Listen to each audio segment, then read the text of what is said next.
the kind you wear it tight. Button up from 9 to 5. I tried that life but said goodbye. I'm not always polite, but I get the job done. Who says the world can never be fun? I'm simply unprofessional.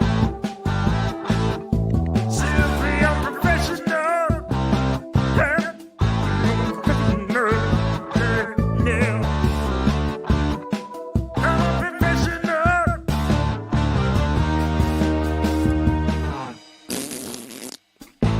Good evening, everybody. Welcome back to another episode of Simply Unprofessional. I'm your host, Webby, and joining me tonight, my co-host with the most, Devin.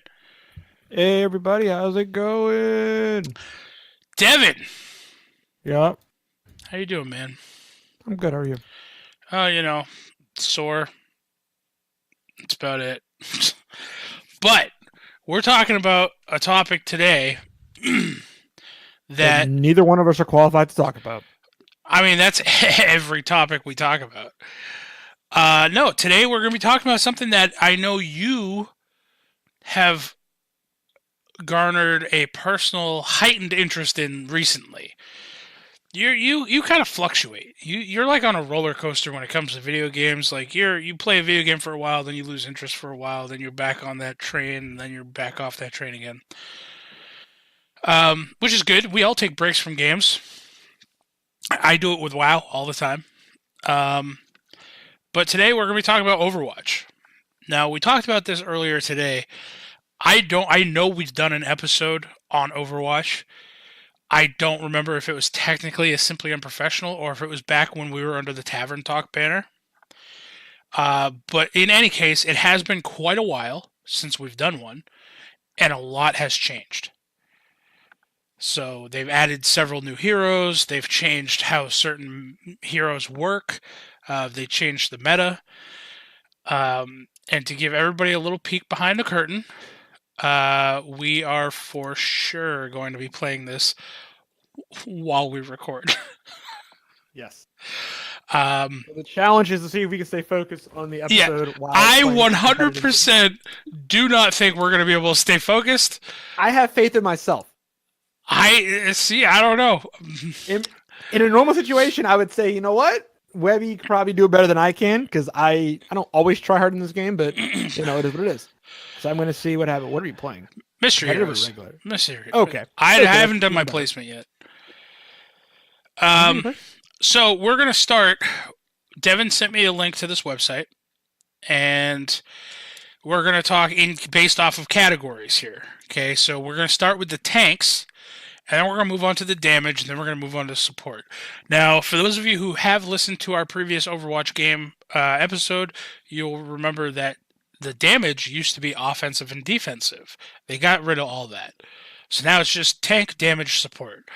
Because there was a pointless role. Like, nobody played defense heroes on defense. Nobody played offense heroes on offense. It was just like whatever worked best for the situation is what we used. True statement.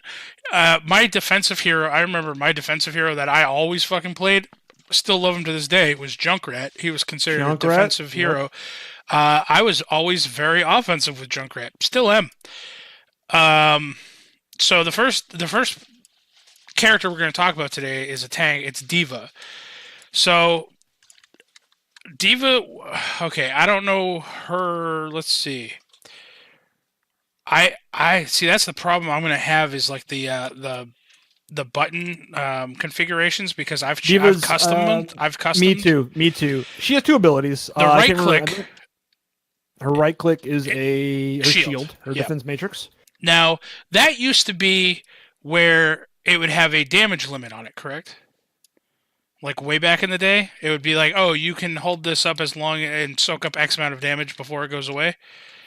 Or has it always been? It wasn't always a time thing, right?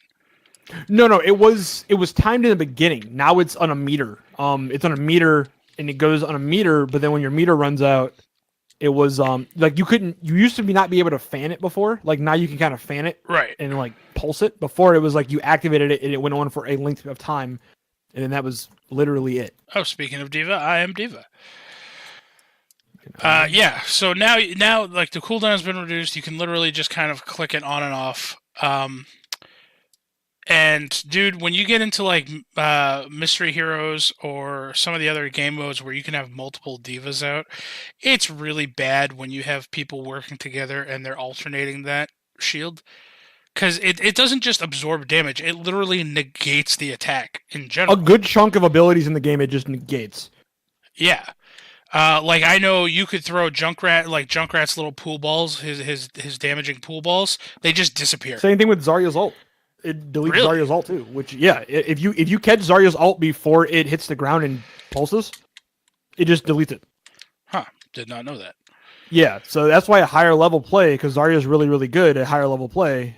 Diva's pretty much essential at higher level plays in most cases. Like she's pretty much been in the meta since day one because Diva's amazing. Yeah. Now her E ability, I also don't remember if it used to work this way. She has those missiles. So essentially, in addition to her left click, her normal just attack, she has like essentially two arms that are just like miniguns. Not really accurate, but on the plus side of that, unlimited ammo. She never has to reload. But her E ability is she opens up and she starts shooting all these rockets and missiles at her at her targeted location. They're not like homing rockets or anything like that.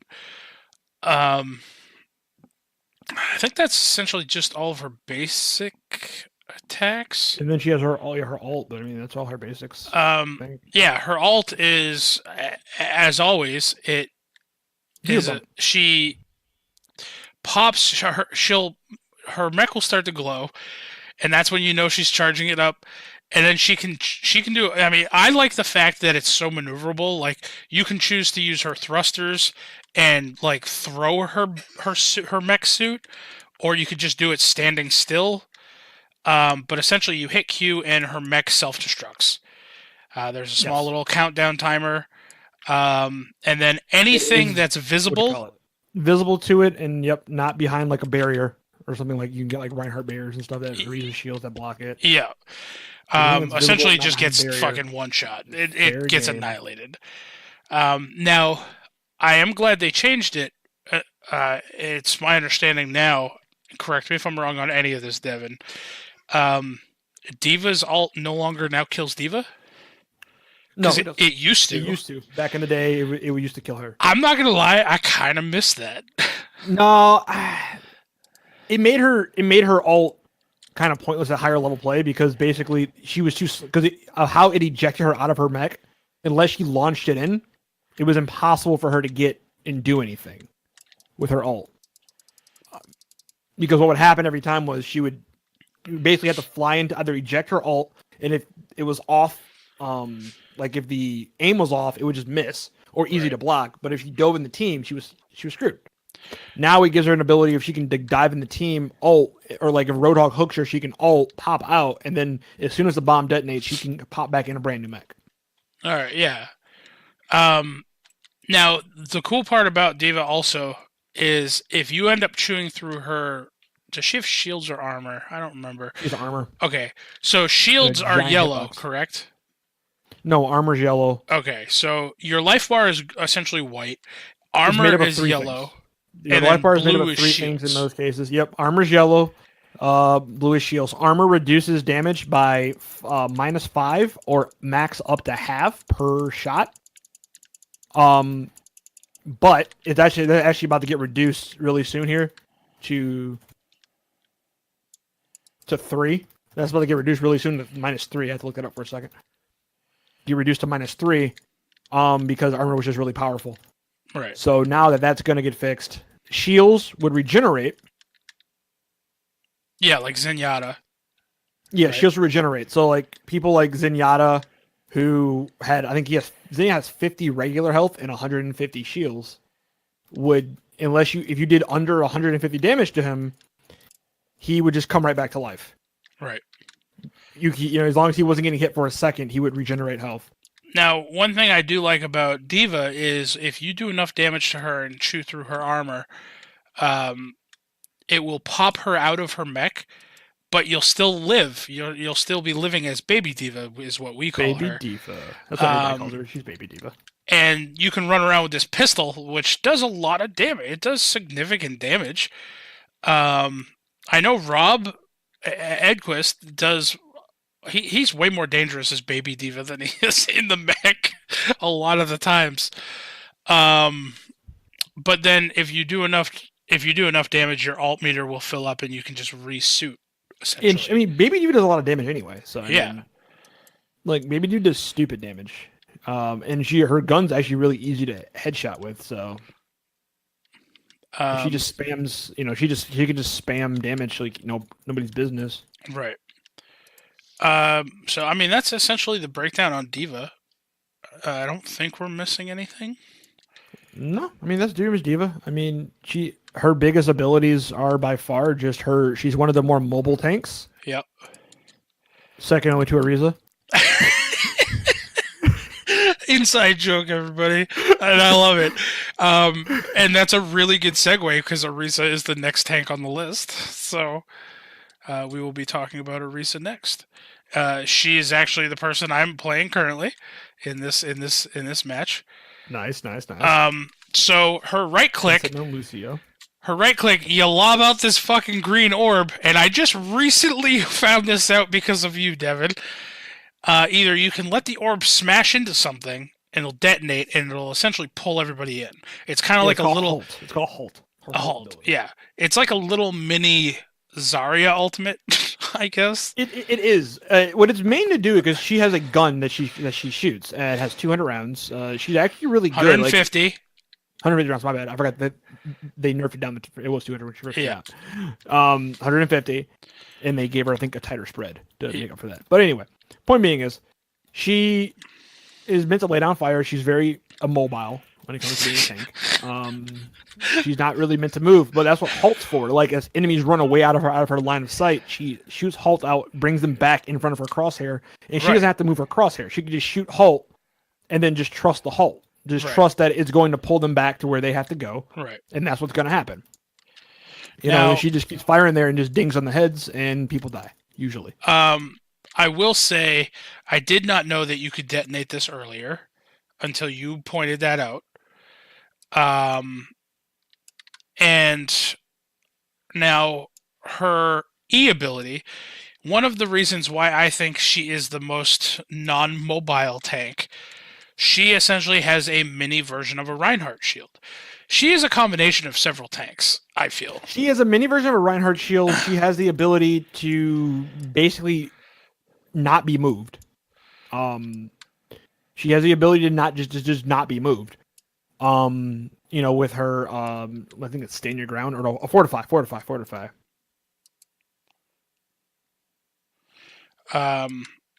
I don't know what her left shift does.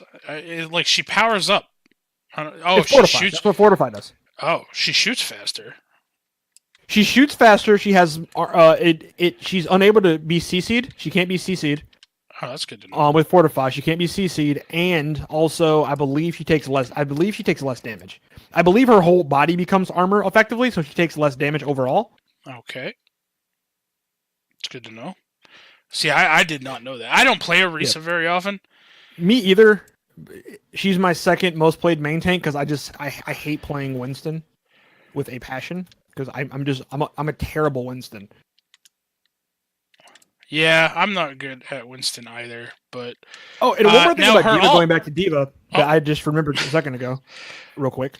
Effectively, one of the greatest things about Diva is she can stop Mercy from healing. How? Because Mercy has something where as long as she's taking any type of damage over the course of, like, if she doesn't take any damage after a second, she'll start healing. Oh, okay. See, I thought with Mercy, it was more so anytime you're healing other people, you're gaining a small percentage of that health. No. If she has that, it was old Mercy, but to make her more survivable, they basically made it, if she doesn't take any damage at all, she starts healing 50 life per second. If she does, for 1 second, if she doesn't take any damage, 50 life per second. So the thing about Diva is, because her spread is so big, and she could just fire any type of damage. So she could just ding for, like, basically 1 damage from across the map on her. But as long as she's registering a hit, Mercy can't heal. Right. So somebody has to actually actively heal Mercy. Now, I will say I just used Orisa's ult and then I died. Um, her ult essentially is a power up, a small power up to everybody. Am I right? Yes. Yep. Extra. It's basically a weaker. I think it's a weaker mercy beam. Or okay, yeah. Oh yeah, because Mercy does have that beam. I was gonna say, is it essentially just another Anna, like a power boost, like what Anna does as her ult? Just it's weaker. Because doesn't Anna do something similar? Anna, no. And so what Anna does is she used to give a speed bonus. She doesn't give a speed bonus anymore. But she used to she automatically when Anna ults, she automatically heals. It's a 300 HP auto heal. On one target, 300 HP auto heal. They do 50% more damage, take 50% less damage. And yeah. So that's Anna's ult, which is one of the reasons why it's damn powerful.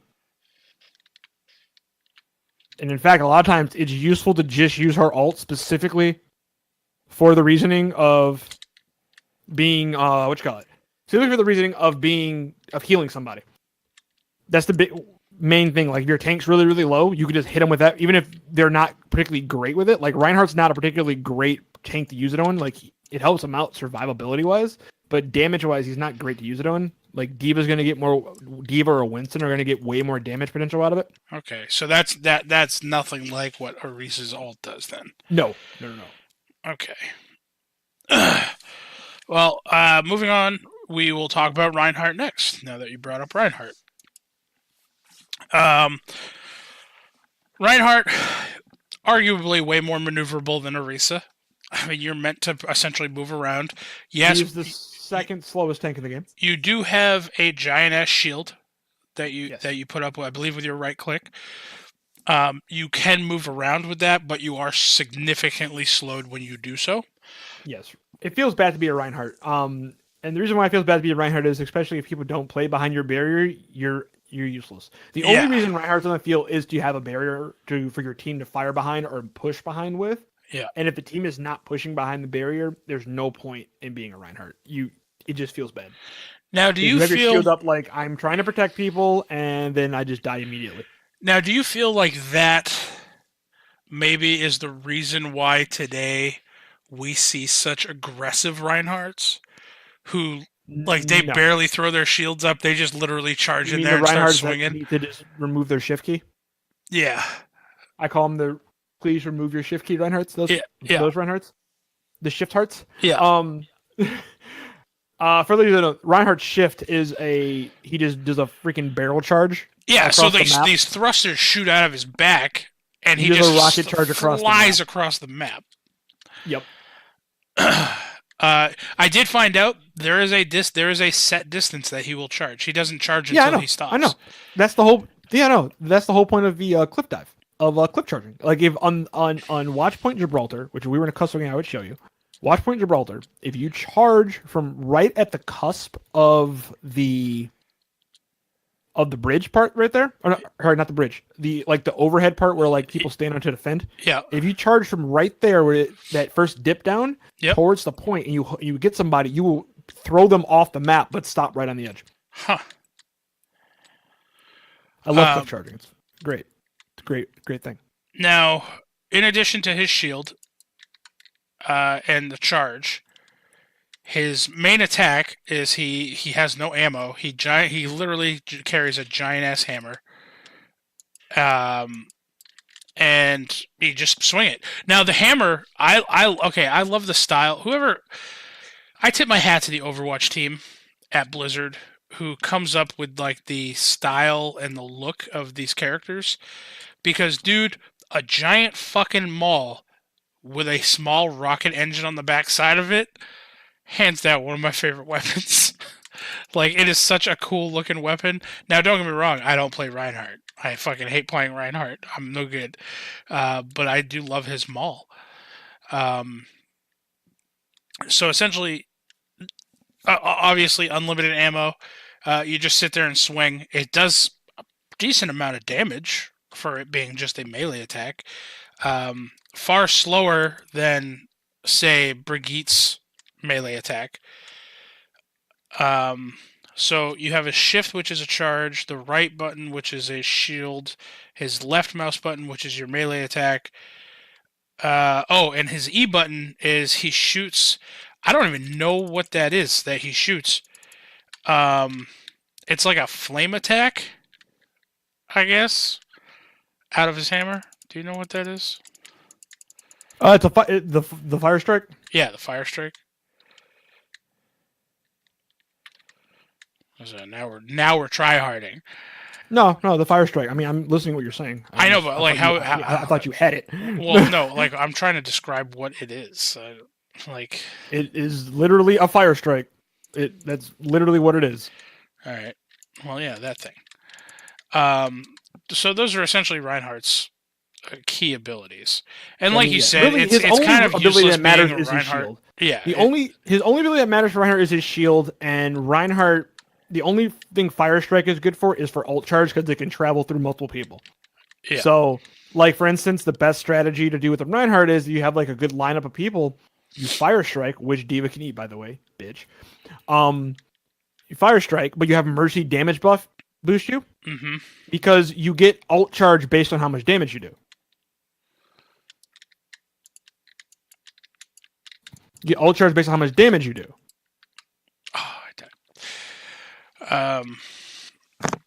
Oh yeah, his ult. We didn't talk about his ult. It's one of the best ults in the game. How did we not talk about it? Dude, the fucking range on that guy's ult. Okay, I don't know what it is, but it's a giant. It's a cone, like a giant pie wedge, because it goes up really high too. Yeah, but I mean, I always feel like above his head, it will knock you down. Whenever I hear him yell it from the other team, I always feel like, oh yeah, I'm out of the range. Nope, I always end up getting knocked on my ass. I think the range on that ult, I want to say, is like 20 meters, which isn't a lot when you think about it on paper, but it is. It's a freak ton. Right.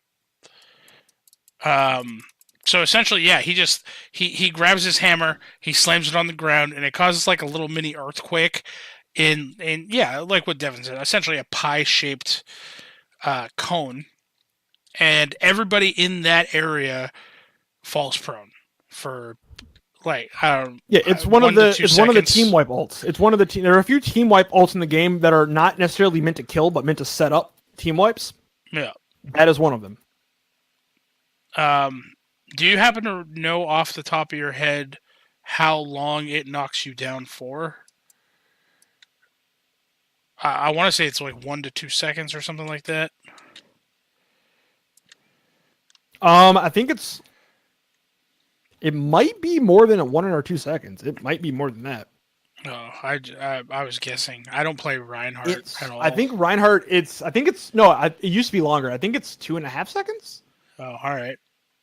I think it's 2.5 seconds. I think. Don't quote me on that. I'm not looking at the stat sheets to like tell you specifically how long it is, but I think it's like 2.5 seconds. As of right now, okay, if you were Reinhardt, yes, I'd cry. Let me see if it actually says. I can tell you. Nah, it just tells him knocking down enemies in front of him on this website. If you were Reinhardt, specifically, what? What are you looking for specifically? Oh, I was trying to see if on that website you sent me if they showed how long it knocks you down for. I can tell you right now. Hold on. Earth Shatter. Yeah, I was right. 2.5 seconds. Okay. As of right now, the current meta, because the meta changes a lot. It just the new change. Well, the current meta right now, and until this new PTR change hits, is goats. Now, who would you pair Reinhardt with purely on ults? So if I were playing a Reinhardt and I was effective and I was going to use my ult, who is best paired with him to use their ult at the same time? Off the top of my head, Junkrat, D.Va. So pretty much anybody who has a team wipe ult. Junkrat, D.Va, Okay. Genji, anybody with a team wipe ult would be great. But one of the biggest things I like to tell people when it comes to ults, ult economy is very, very important.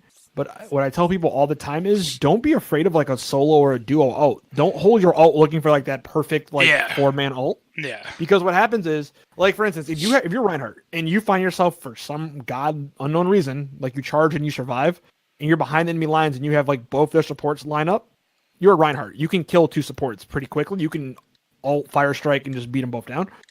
Your best thing to do, hands down, is just ult on the supports and kill them. Because without a support, without supports on your team, you lose. That's it. Like the quickest way to end a team fight is to kill their main tank or kill their supports. The quickest way to end a team fight. Or if you kill both their DPS. Like if you pick their DPS early, like if their DPS, like if you have a Widow or you have a Hanzo, or really anything, but a Widow, a Hanzo specifically, and you're playing with them, and you're doing what you're doing, and they get a pick on like the McCree and like damage the Tracer down to the point where she like runs away. I will say, if you're ever playing, and we'll get kind of into the different match types that they have later on, but if you're ever playing Mystery Heroes, don't try to save your ult for something like that might not happen. You know what I mean? Yep. Because if you die, you lose your ult anyway. Yep. Exactly. So it's best just to, use it. And even if you get the 1 kill, that's, hey, you know what? That's 1 less person that they have on the field for the short amount of time that it takes you to run back. So, and I mean, sometimes that can actually be the game changer, I've always been told, and I mean, listening to, some of the professionals play this and stuff, they do say the best you can even if you're not great at this game. So like, John, we played with John over the weekend, and he was saying, "Oh, I'm not good at this game. I'm not great at this game, or whatever." The best advice I could give for John is be good at surviving. Just if you get into a situation where you think you might die, run away. Because the time it takes to change characters or run back to the field, you're being a detriment to your team at that point. Now, that's not saying, okay, well, you're going to switch characters anyway or whatever, and you're mid-battlefield and running back to spawn would take you way too long. Maybe dying would be the best way to do that. I don't know. I'm not a professional. But yeah, they do say that just surviving is a great help to your team. I do remember the people saying that. Now, next, since we're done Reinhardt, on to my boy. I fucking love... This is my tank. Now, I don't play tanks. Devin knows this. I play off tanks more than I play main tanks. So, like D.Va, the guy we're about to talk about, and... Look, I minimize the game just to go see who's next on the list, and then I get sniped. D.Va, the next guy on our list here, and now, okay, here's a question for you. Zarya, there you go. Jesus, I'm saying your name all day. I'm trying to think of her fucking name. Zarya. What classifies a main tank versus an off tank? That is a sketchy thing. Most people will say main tanks have 2 main roles. One is being obviously a shield of some type. 2 is a disruptor. So they don't necessarily work to actively kill the enemy team. Like, they're not going to be the most damaging people. Okay. But they create distance, or they protect the team, or that, and that's why I've argued and said that Hammond is kind of a main tank, because he's a different type of main tank. But I think he is definitely a main tank. He's an aggro main tank. Like his whole point is he's not going to kill the enemy via, like, he's not going to protect the team via doing like directly shielding them, but he's going to be the distraction. Right. But I think he can work in a situation to be the main tank or the off tank. Hammond is a weird one, but I do like me some Hammond, though. So, the tank we're going to be talking about now, again, my boy, is Roadhog. I fucking love me some Roadhog. He's the only tank I feel like I'm even remotely good with. And he is considered technically an off tank, right? Roadhog is an off tank, yes. He's All a right. tank buster specifically. He's an off tank buster. All right. So I do know that a lot of the times when I am Roadhog, if there's an enemy diva then my job becomes hook the diva and get her out of her mech. That is my job when I am Roadhog and there's a diva. I mean, yeah. I mean, your job as Roadhog is literally one of two things: either hooking the other tanks or hooking the supports, the squishy supports. You got the good, so you can play them one of two ways. You can be frontline Roadhog, which does very Roadhog like things, or you can do my personal favorite brand of Roadhog, which is Flank Hog. Flank hog. Okay, this is new to me. I'm learning things. Basically, you go around the back of the enemy and just flank the supports and the squishy DPSs. Oh, okay.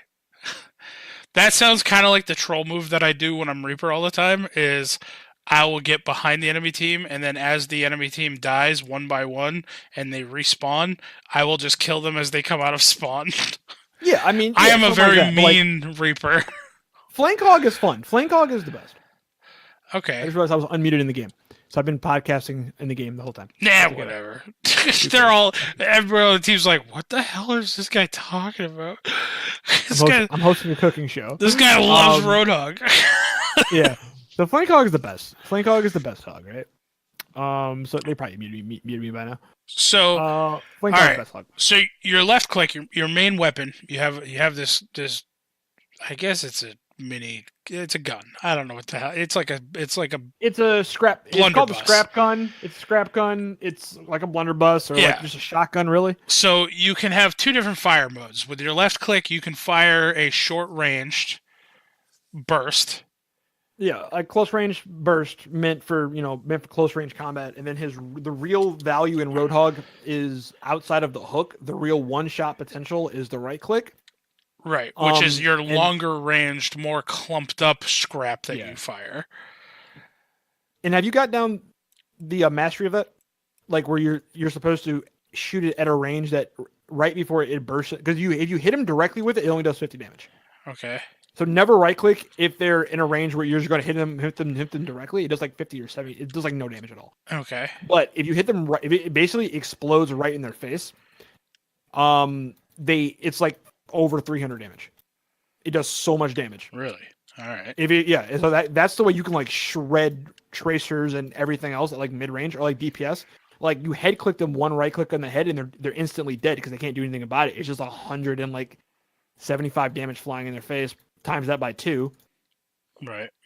It's just, it's like 350 damage. There's no DPS that can survive it. And even then, the ones that come close are tanks. But I mean, 350 HP out of a tank is a lot of HP. Right. So those are his two fire modes on his main weapon. His left, shift? His shift attack is the hook. This is the most iconic part of Roadhog. Essentially at a pretty decent range, although you have to be pretty accurate to get some of the characters on here. Like I'm not great at hooking Pharahs. Speaking of Roadhog, I'm Roadhog now. You toss this big rusty ass metal hook, and then you drag the character back to you. Yes, it used to be way more broken than it is now. It's still very useful, but it used to be borderline broken. Actually, not borderline, it was broken. You could do like hook people through floors and all that fun stuff. Now, in your opinion, Yes. the hooking combo, Mm-hmm. okay, it used to be hook, shoot, and then melee. Well, it used to just be hook and shoot, but they screwed up the didn't screw up, but they altered his spread. They altered his spread on his gun, so now you have to melee on most people unless you're just a god among men and just can hit all the shots like a boss. Now, what do you The main combo now is aim at neck area, hook, aim at about neck area, and then shoot as you're walking forward. Okay, so you actually want to So- approach them too. Yes, you want to hook, Now there's other tech you can use, like hook and do like a left turn, and it'll pull them closer to you, and then you have to time that right. Okay. Now, in addition to his hook, he has the E ability, which is he essentially does drugs. He is a hardcore drug addict. His drugs heal him for pretty significant damage. Yeah, 300 HP, I think. It's 250 or 300. And yeah,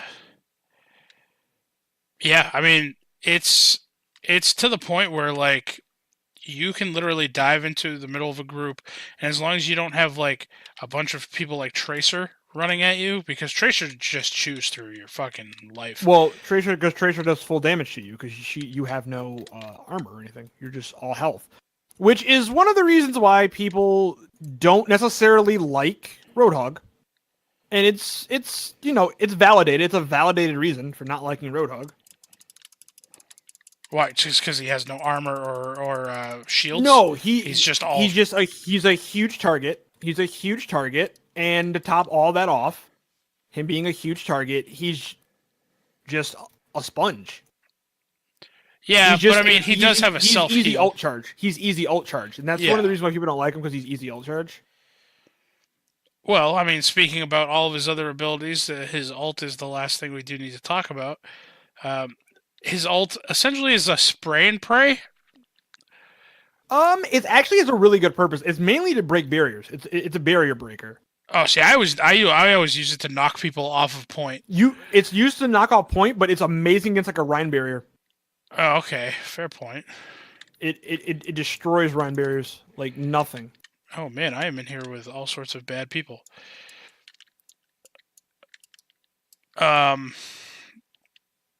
So his ultimate essentially is he loads up his weird fucking scrap gun, and he has like a giant funnel on top of it at this point, and yeah, he just fucking goes whole hog on these people, pun intended. And it's just like a minigun of scrap, and when you get hit by it, it starts knocking you back, which is why I use it as a clear. Yep. One of my favorite things to do with that, though, is the hook immediately ult. So hook, and as you hook them, click Q. Okay. Like in the hook animation, just click Q. As soon as they land in front of you, you'll start hooking them. I mean, as soon as they land in front of them, you'll just start, your ult will just go off. Huh. So I do that against Reinhardts and stuff when I'm trying to like get people off point and push them off point. Right. That works amazingly well.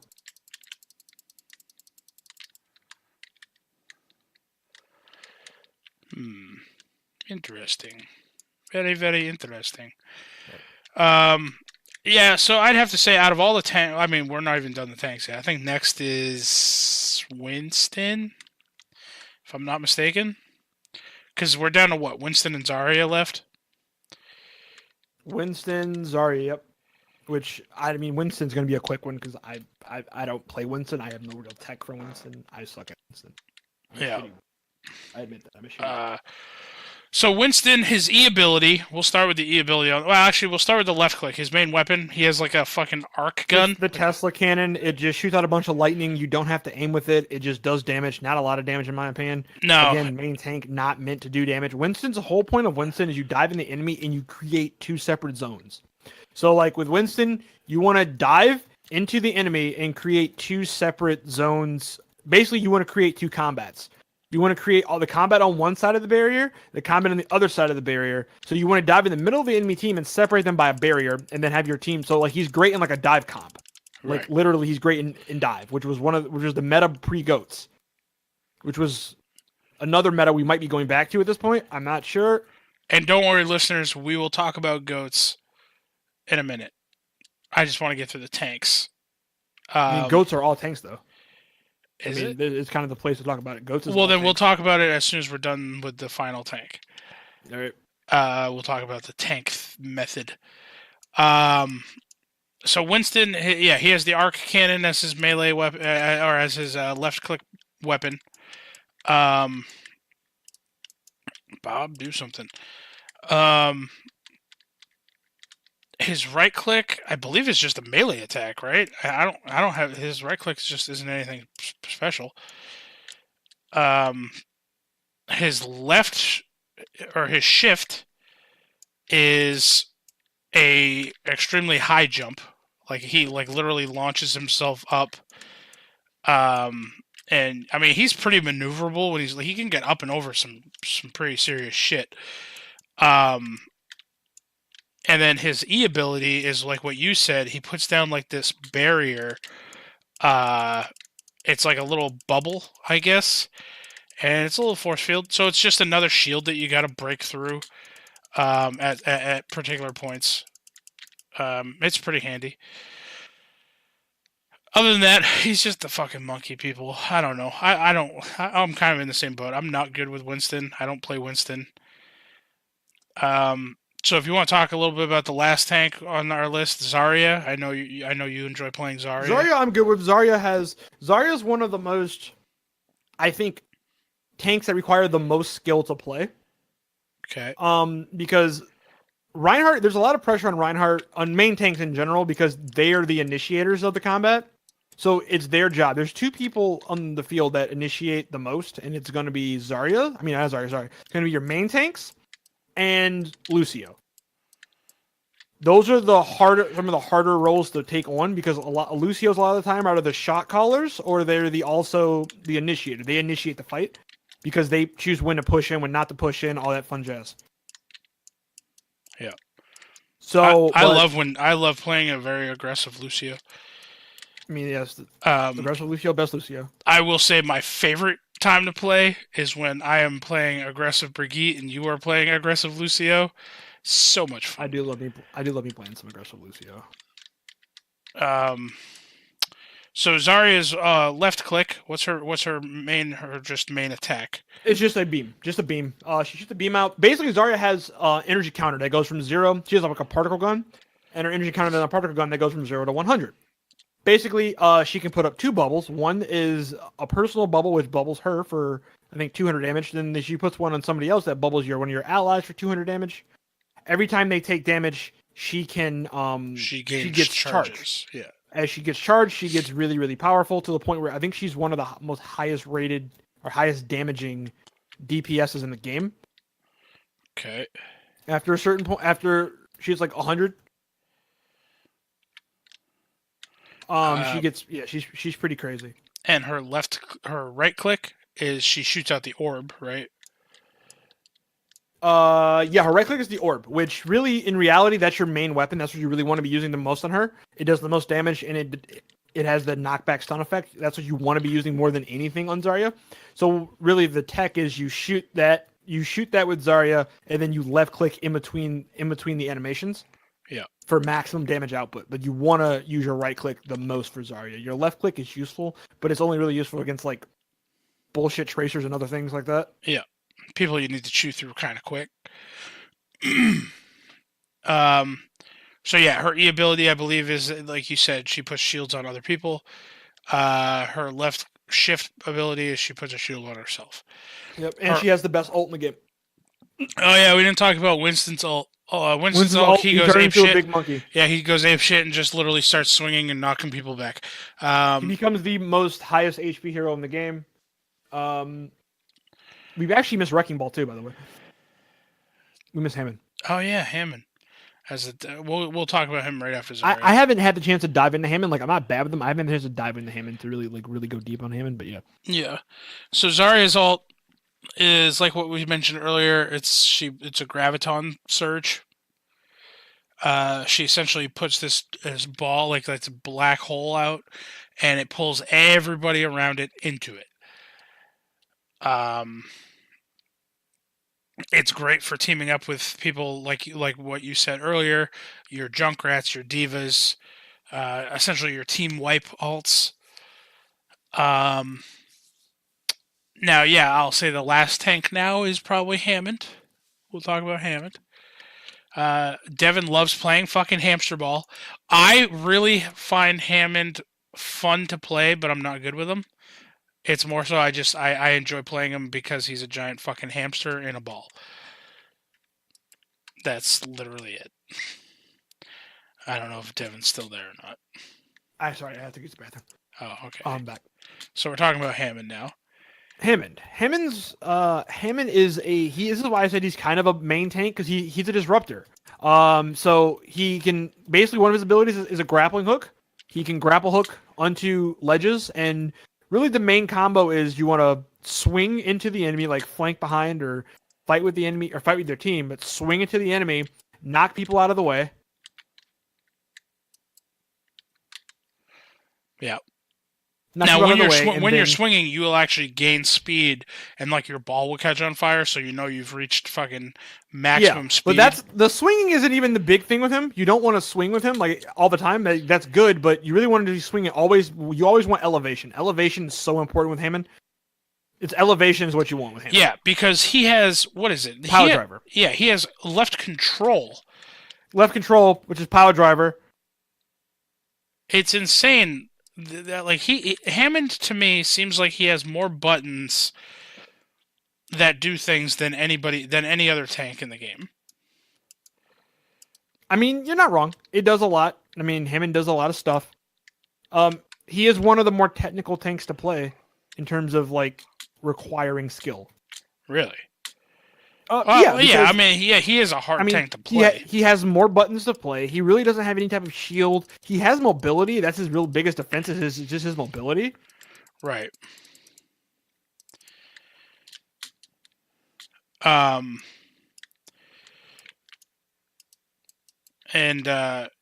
his E.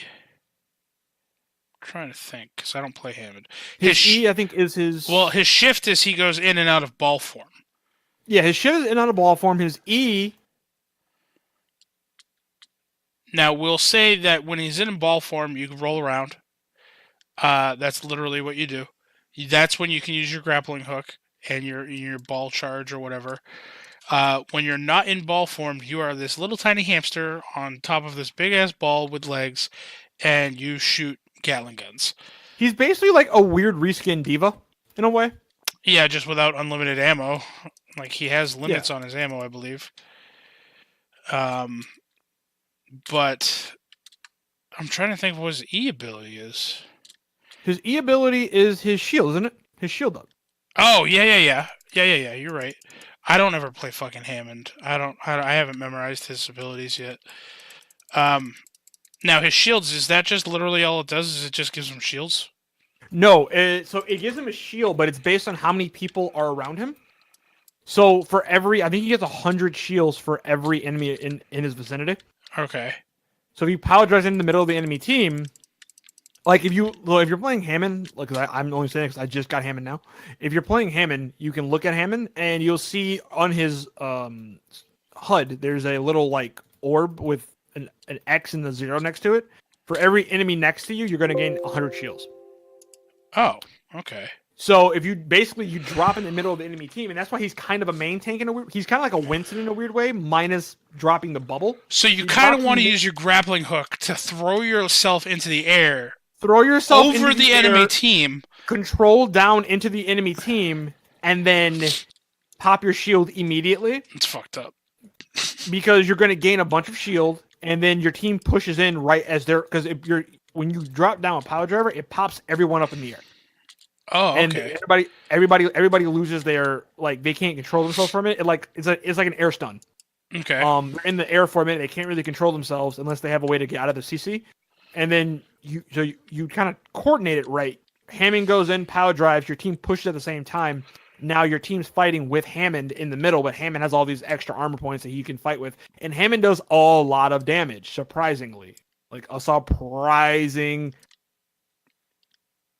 amount of damage. I'm gonna die, but I don't want to be Winston, so I don't. Yeah.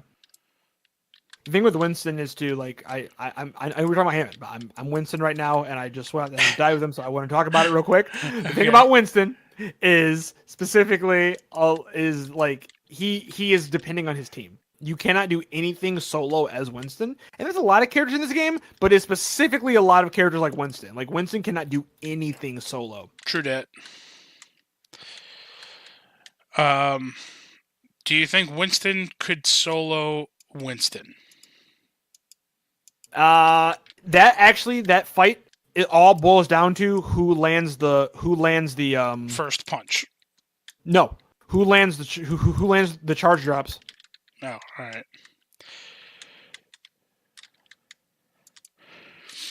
Man, I hate It this. boils down to who lands those charge drops. That's all that lands down to is who lands those charge drops. Now, Hammond's ultimate, now that we're talking about Hammond, his ultimate is he puts all these fucking little orbs down. It's essentially a minefield. And then when the enemy team walks into them or gets, are they proximity too, or are they just specifically? No, they are proximity. So what you want to do is the problem is to close higher up in the air, the more they spread out. But what you want to really do is you want to power drive. As soon as you power drive, pop your ult because they're up in the air. By the time they land, they're just popping off the ground to get back into position. So basically, they're gonna land into your minefield. You can wreck an entire team like that. I've seen that shit. Huh. Okay. So yeah, I mean that's Hammond's ultimate is essentially just the minefield. And I mean, I don't really ever have problems playing against Hammond as far as the minefield goes. I mean, a really good Hammond is noticeable. I will say that a yeah. really good Hammond, you will notice a really good Hammond. True. I think that's all the tanks. Now that we've talked about them all. So if you want to discuss what did you call it before? Goats. Goats. Yeah. Yep. What the hell's goats? So for goats people is listening, 3 tanks, because 3 obviously supports. I know what it is. Goats is 3 tanks, 3 supports. Oh, okay. Now why do they call it goats? I don't know why it's called goats. I just call it goats. Okay. I'm tired of being this character, so I'm just gonna dive. So anytime you see 3 tanks, 3 supports, that's all that is. Doesn't matter any type of specific setup or because I know pirate ship is another thing, and that's a very specific. Pirate ship's setup, another right? thing. And I mean, pirate ship's good. It's not as quite as goats is literally the strategy on goats is the main tank you pick are usually, if I'm not mistaken, you're gonna pick like a Moira, Lucio, Brig, Diva, Zarya, Rhine. And you literally just run to the team, everybody focus on one person, and just obliterate people. That's literally it. And there are a few different combinations of tanks that you can do. Like, I've seen teams that do, like, 4 tanks or 3 tanks, 2 supports, and a Hanzo for the burst damage. Some people do... You can do 3... You can do 3 tanks. Then you can do those 3 tanks. Then you can do a... Zenyatta for the Discord orb, along with a Ana for and Moira. Like, you can run that comp, which works too. But goats, effectively 3 tanks, 3 supports, and you just literally run in there and bully people because they can't kill you. Right. The goat strategy, you literally just bully everybody. You just bully people. Now, pirate ship. Now that's all about having a blocker, correct? And essentially just sitting on point. Yep. Now that would it's work. All having a blocker, sitting on point. That would work when you're pretty much. You have to have a payload map though, right? Yeah, payload map works. Oh well, not necessarily. You can actually do it with, like, if you're on a point and you're trying to defend a point, like if it's an inside point, you can do like a Rhine Orisa Bastion and just make it super hard to get to that. Or like my personal favorite, if you're gonna do something like that, is Rhine Orisa, or like Orisa Symmetra Bastion. Okay. And then you just fucking sit in the love point. Symmetra, don't you? I fucking hate that bitch. But yeah, you can do something like that, sit in the point with that, and effectively just defend the point that way. Mm-hmm. That's a viable option.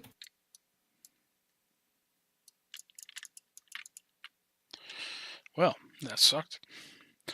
So yeah, those are all the tanks, plus a couple of the actual, I guess, meta builds. Is that what those would be called? Meta builds?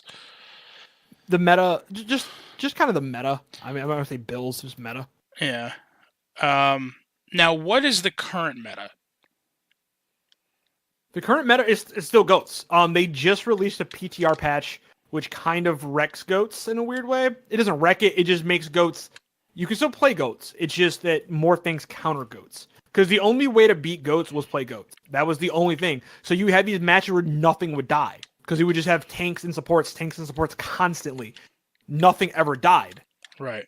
When you played goats. It was just a constant stream of tank support, nothing ever dies. Because kind the of tanks like just shit. have so much life and the supports are just keeping the tanks alive. Yeah, and then there's not that much damage going around. And that's when people start countering goats with goats, that's when you start getting the Zenyatta play. So you would focus on one person using Zenyatta's Discord orb and then kill them that way and then move to somebody else. Right. Because the Zenyatta Discord orb essentially just causes them to take extra damage, correct? 33% extra damage. You just basically delete a third of their health bar, which is really strong when you think about it for a regular ability that doesn't have a cooldown. Right. Yep. Like, when you think of it that way, like, somebody explained that to me that way, I was like, are you kidding me? I was like, no, that's actually really accurate. It is, you just delete a third of somebody's health bar. With no cooldown and nothing. Like, you just delete their health bar. That's crazy. Yeah. So those are all the tanks. Do you want to move on to, what's the next smaller, I guess supports would be the next smallest group? Yeah, the next smaller group is supports. I mean, DPS is the main group in the game. Yeah, but based off of time right. limitations, based off of what we're trying to do, I'm guessing we might have to break this into 2 episodes. You might, which is fine. We can do DPS all one episode. Yeah, because I mean there are a substantial number of DPS in this game, and a lot of the classes I play specifically are DPS, so I want to make sure we do it justice. But going through some of the supports, in fact, where are we time-wise right now? Because we are kind of on a schedule. We are at the hour mark already, and all we've done is talk about... We may have to break this into 3 sections. Devin, Overwatch has gotten to the point where we might have to break it into 3 sections for SUs. I'm so happy. Because, I mean, also, too, though, we're going more in depth because we have more playtime. We are. We're breaking down each character and some strategies using each character. Yes. We haven't really talked about who counters who yet.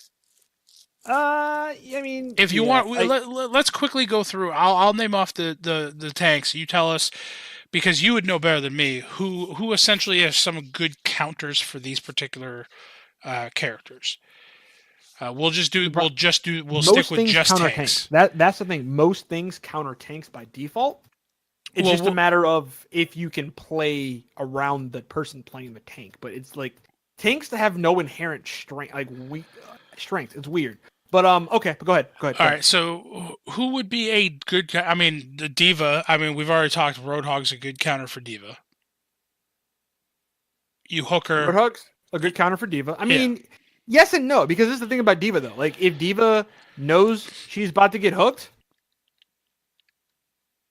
very easy for her. I mean, if D.Va knows she's about to get hooked, very easy for her just to save her shield matrix. Her matrix, and then basically, if you don't land the matrix immediately, if you don't land the shield, don't land the shot off immediately, her matrix is gonna just eat your shot. So then now she's in her range where she wants to be with you. Now, in a one-on-one fight, one-on-one fight only because he can heal. Roadhog wins. Roadhog beats almost every tank in a one-on-one fight because he can heal. Yeah, because he can heal. The only person he doesn't beat in a one-on-one fight because he can't do anything against her, especially if she plays it smart, is probably Ariza.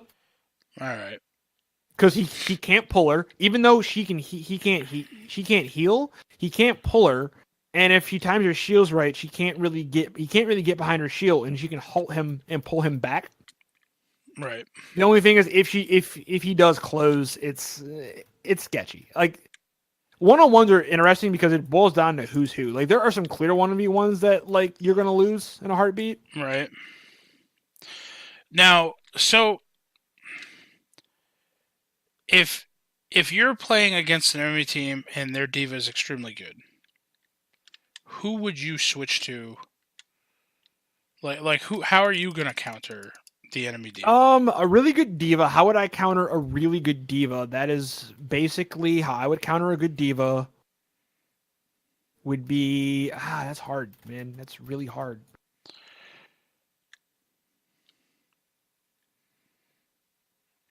Because, like you said, I mean, it's making more and more sense as you talk about it. There's not really counters for. There's no hard tanks. counters for tanks that I know off the top of my head. I'm trying to think like a hard counter for diva. I mean, Reaper counters diva pretty nicely. May counters diva, but May counters pretty much all tanks. Yeah. Reaper counters all tanks. It's hard to say specific. Like for instance, Well, I will say this: a hard counter for a tank I can think of off the top of my head right now. May hard counters Hammond because she can insta stun him. She can like infinitely stun him. He can't do anything against her. Yeah. Any hard counters for say Reinhardt? Reinhardt, Pharah. Yeah, someone who can get up and above his shield. Yep. Pretty much. Pharah's a good one for him. What about Roadhog? You know what? I will say this. Diva, good hard counter for Diva. Actually, I'd say McCree, Hanzo. And I will say McCree actually hard counters a lot of tanks now. Because of his ability to put out so much damage so quickly. Right. But if I had to say somebody you want to counter Diva at long range, and she only can absorb so much damage for so long, and with the new PTR patch that's gonna come out, she's gonna be worse at absorbing damage. Okay. Because they're gonna make her cooldown from the time she can, how long she can sit and absorb damage. The cooldown on that is going to be, I think, what is it, 2 seconds now, down from 1 second. So basically, if she fans her, she can't fan it as fast. Which sucks for her. Now, who would you say would be a good counter for like Roadhog? Because I've heard a lot of people say like that Tracer. Can shoot him.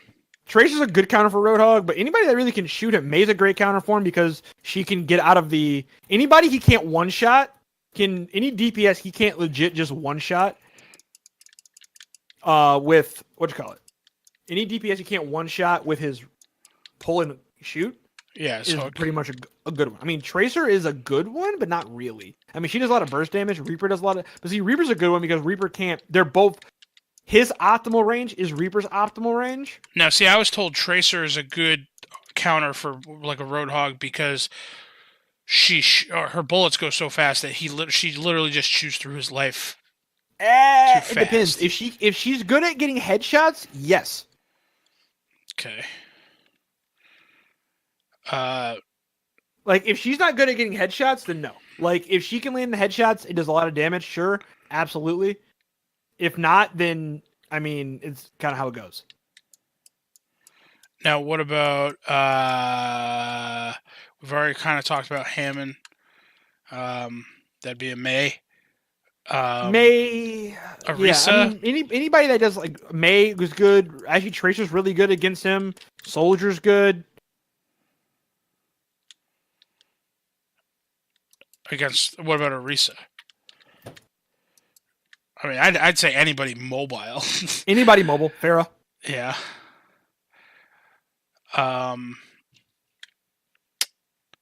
Zarya? Zarya's an interesting one. But pretty much precision characters that kind of can take their time with their shots. Yeah. Are good against her. Now, who's bad against Zarya? I will say probably the character that I am right now is not a good person to play against the Zarya. I mean, he can be. He can be. Yeah, not if you can't control your turret though. I mean, you're gonna charge her a lot. Yeah. Don't get me wrong, you're gonna charge her a lot, but the problem is too though that just the general how much damage you actually are going to be doing to him is not that much. Like in terms of from a distance, even though she's charged, he can do more damage to her from a distance than she can do to him. All right. So Torbjorn's not a terrible choice. Like Torbjorn sucks because she's going to be charged because she can just run in and just absorb a frick ton of damage from him. Right. So who would you use to counter a good Zarya? A good Zarya is countered by a good Zarya. Pretty much all the tanks are countered by a better tanks. version of their tank. Yeah. A better version of them. Like the best counter for a Reinhardt, your only job as a Reinhardt is to protect your team and outplay the enemy Reinhardt. That's it. Like you need to be the one to like, oh, I need for all of my Earth Shatters to land and block all of his Earth Shatters. Right.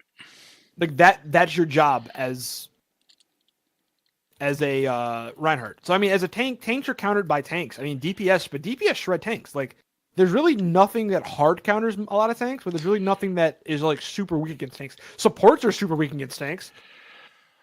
So when we get into like things like who are the best counters for X versus X, we're mainly going to be trying to talk about like DPSs, right? Who would be a good counter for X DPS? The supports DPSs, yeah, pretty much.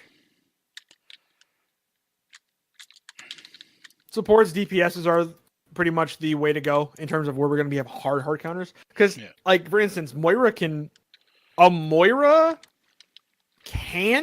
in theory, if she gets a jump on him and he doesn't have a chance to land on her, a Moira can, I think, out DPS or out survive a Winston, I think. I can confirm that in a second. Well, I know she does 50 damage per second. I don't know how much of that she heals. And Winston's weapon does. His Tesla cannon does. So 60 per second. She heals for. She has what? 500 life? 500 life. So with the ability, yeah, I mean, I think she can.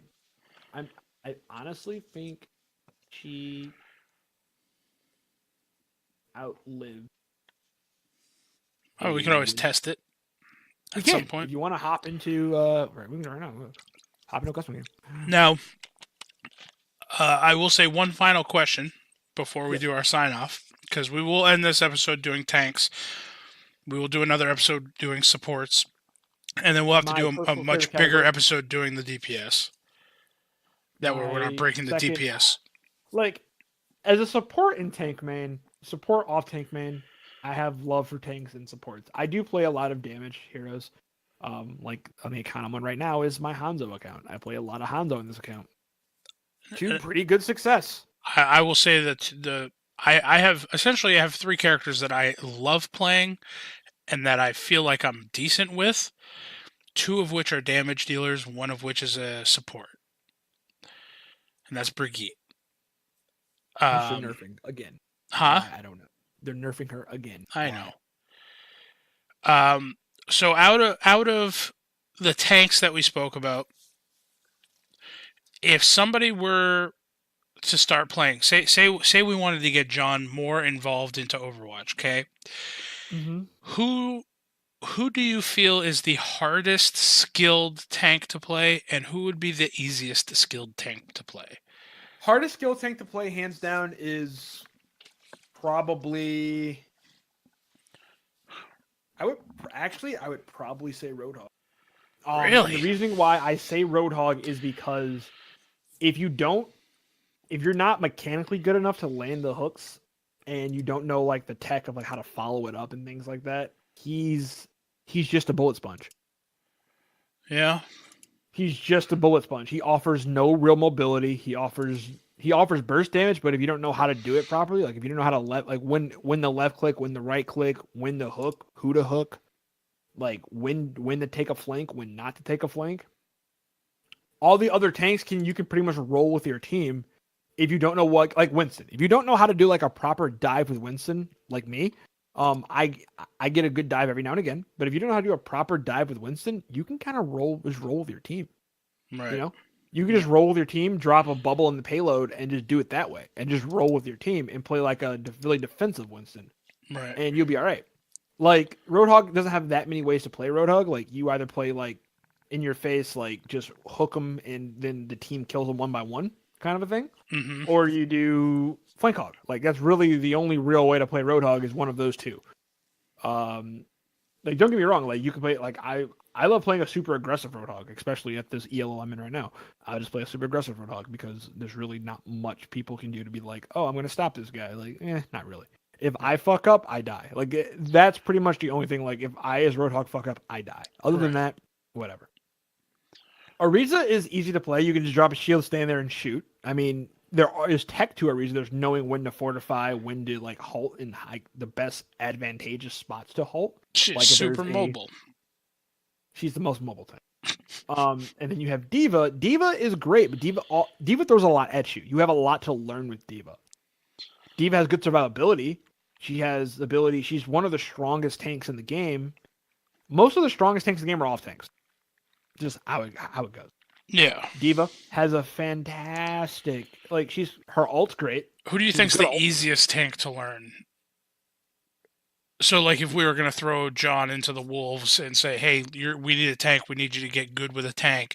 It's Reinhardt. I mean, it is Reinhardt. He is the easiest tank to learn, and the only problem with learning Reinhardt is very much... Well, like you said, if your team's not playing a team that is reliant on having a shield, then if Reinhardt's you're playing in a useless. Team that makes sense. Now, I will say this, according to Overwatch, the hardest tank is...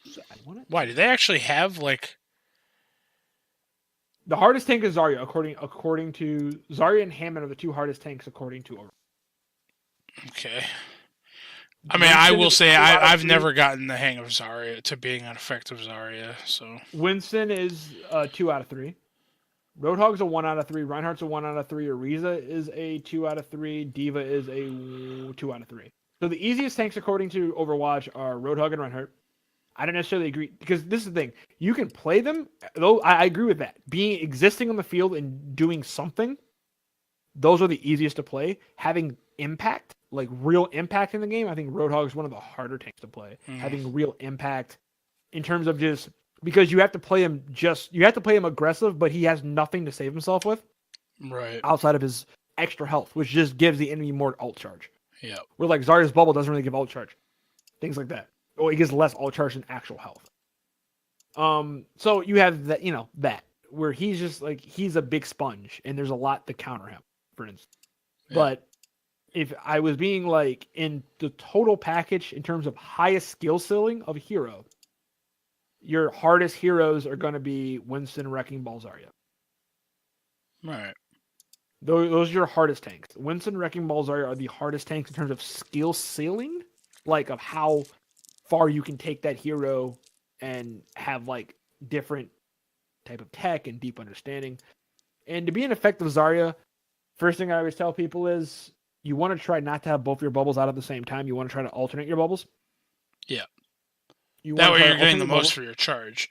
You're getting the most for your charge, unless you're trying to save somebody. Like a Diva Bomb goes off, your Reinhardt's dead, and you're like, all right, I'm going to save me and save Mercy. Boom, boom, there. Yeah. I saved 2 people. Or I'm going to save me and save like our Ana. Okay, cool. Like Ana's going to keep me up on the point, and now we're going to fight until our team gets back, hopefully. That kind of thing. But the biggest thing is, like Zarya is her that. Also with Zarya, you want to lead with her bubble more often than not. So like, you want to run in front of the Reinhardt shield with your bubble up, take a bunch of damage, right-click, poke back, fall back, and then as you fall back, wait like 3 seconds, and then bubble Reinhardt. And then have him... And then if that Reinhardt knows what he's doing, he'll drop his shield and do some offensive some shit. It shouldn't matter. Because your bubble is round. Right. Your bubble sticks out from his shield. So if they're shooting the shield, like his body behind the shield, if they're shooting the sides, the shield takes it. If they're shooting his body behind the shield, you should get charged. Really? That's something else I'm curious about now. Your we're bubble going to test that too. Out. Your bubble should stick out from and I know it used to. Your bubble should stick out from his shield a little bit. Well, all right then. Get charged off of that. And lastly, Devin, if you had advice.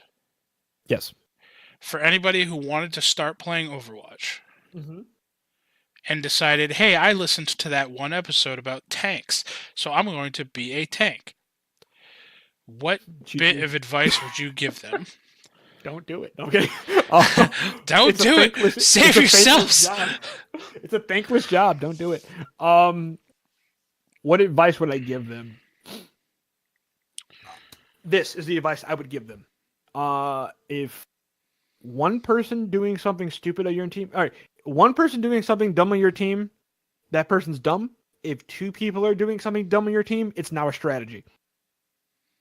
So if both your DPS are like splitting off from you and they're running to the right and trying to do like some weird flank shit,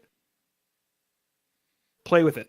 Just play with it. Or if like half your team is like, I want to push left, and then you're like, well, I think we should go right. They're really fortified left, but if all your team's going left, they're gonna die. If you're playing Reinhardt, they're gonna die because they don't have a shield. You're gonna die because you're by yourself.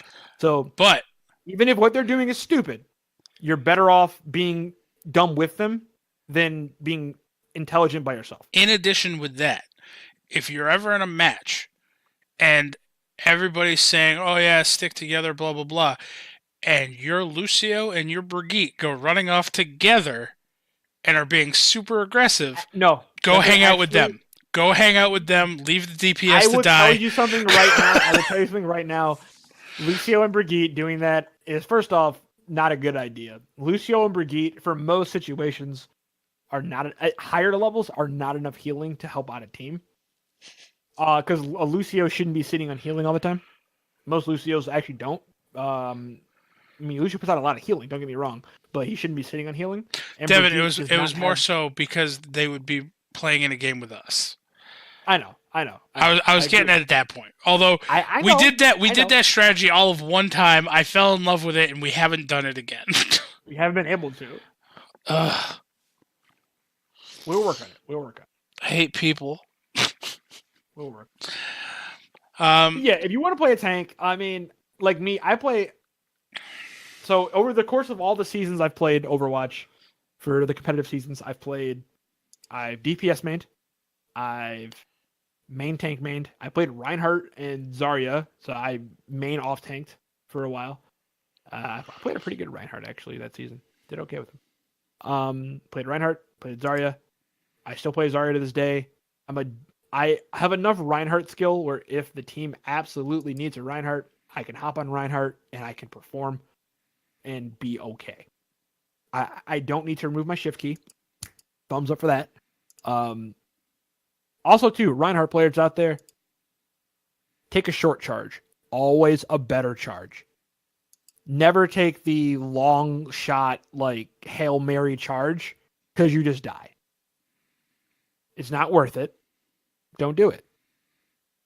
If they're in a corridor and you have a good charge lined up and you're not going to end like in a 6v1 behind the enemy lines, then go for it.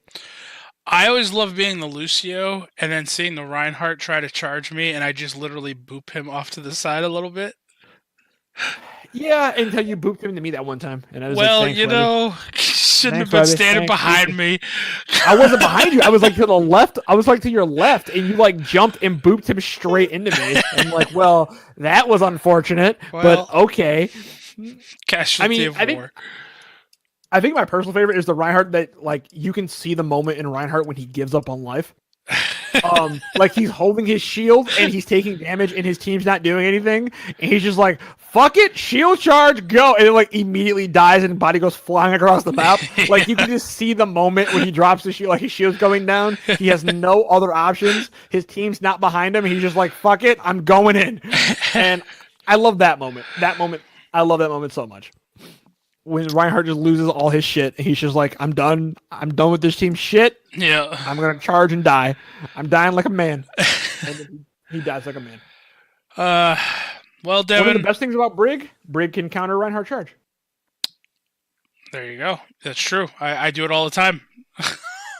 Yeah. I mean, and actually, in a weird way. I've actually saved Devin from doing that. So there you go. I've saved you from a Reinhardt charge. I know I've saved Avalos from one. And I might have caused the Reinhardt to charge into you, so we're even. I mean, sure. That's how I see it. I mean, that's fine. Karmically, is that a word? Karma Chameleon. As far as karma is concerned, we're even. As far as Karma Chameleon's concerned. Karma Chameleon. So we're at that hour and 20 mark now. So we're gonna end the episode I actually there. got to get going, so we got to get in. Yeah. So why don't you let people know where they can find you on the internet? Yeah, you guys can find me on the internet at DMP_Pookie and on Twitter at Pookilme. There you go. And as always, you can find me. I can't do what you just did. As always, you guys can find me on Twitter at JaxForceWalker and on Twitch at DM Webby and on Instagram At Patrick.Webster52. Bam. And as always, I'm going to end this a slightly different way. Still hashtag fuck Booster Gold because fuck Booster Gold. But Devin, just for you, Bob, do something. Bob, do something. And then Bob slaps her and flies away.